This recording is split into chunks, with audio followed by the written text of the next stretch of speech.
You need to hear this if you're a beginner photographer. Mastering portrait photography is easier than you think. Portrait photography is all about capturing people, their expressions, their emotions, their stories. It's more than just pointing a camera.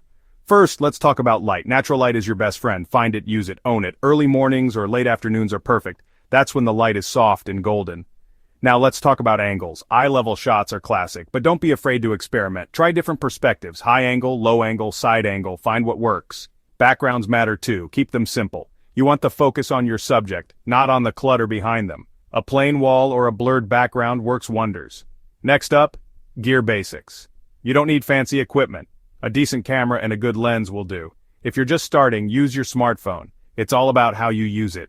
Portrait photography is best for capturing memories, family moments, friend hangouts, or even pets. It's about creating timeless snapshots. Remember, practice makes perfect.